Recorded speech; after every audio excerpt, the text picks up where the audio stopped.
मित्रों, अनहद नादी बच्चे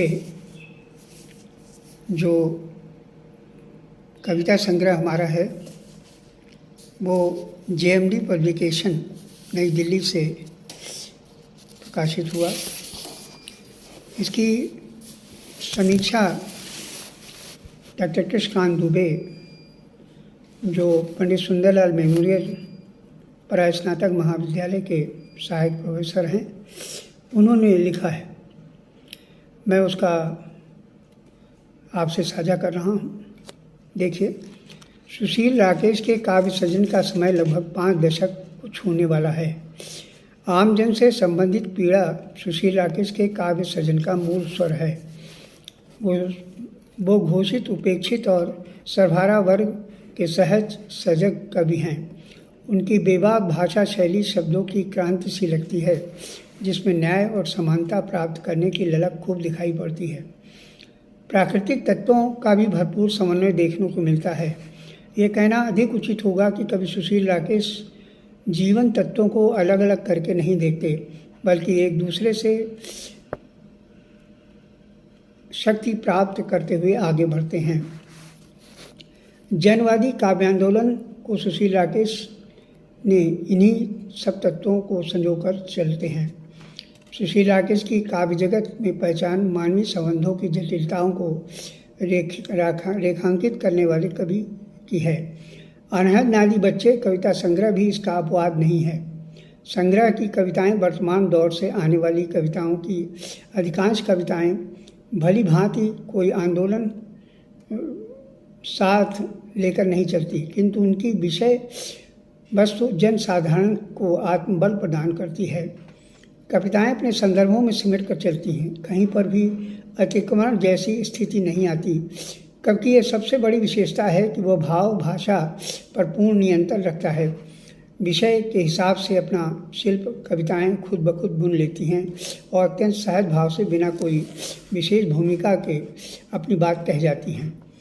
अनहद नादी बच्चे सुशील राकेश का 5वां कविता संग्रह है। इसका प्रथम संस्करण जेएमडी पब्लिकेशन नई दिल्ली द्वारा 2012 में प्रकाशित हुआ। 45 कविताओं से सुसज्जित इस कविता संग्रह की अधिकांश कविताओं में प्राकृतिक सौंदर्य और बाल चेतना को आकर्षक चित्र प्रस्तुत करता है।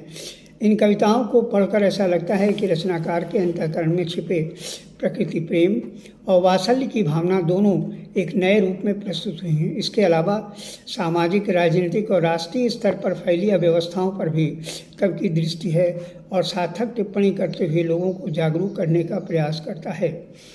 कवि की यह चेतना उनके व्यक्तित्व का एक हिस्सा बनकर कविताओं में उभरी है। काव्य वस्तु की साधारणता, कवि दृष्टि की व्यापकता और कवि मन की अत्यधिक संवेदना मिलने का कारण सुशील राकेश छोटी सी छोटी वस्तु को भी कविता में इस्तेमाल करके महत्वपूर्ण और असाधारण काव्यात्मक गरिमा से सुसज्जित करने में कामयाब होते हैं। उनकी इस विलक्षण और अनोखी प्रतिभा से भी बीच बीच में अमानवीय कृत्य करने वाले बहुरूपियों को पहचान लेते हैं। ये कवि की चेतन दृष्टि और संवेदनशीलता है। यथा देखिए, कविता की पंक्ति है।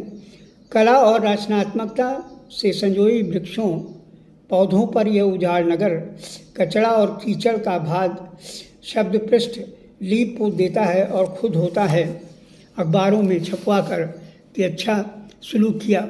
वास्तविकता तो यह है, तेजाब के रंगे लोग मेरी कविता की तीसरी दुनिया को अपनी विष्ठा पोत कर मेरी अंदरूनी अखवागिरी को बना देना चाहते हैं डरपोक। संबंधों के प्रति कवि सुशील राकेश हमेशा से ही संवेदनशील रहे हैं।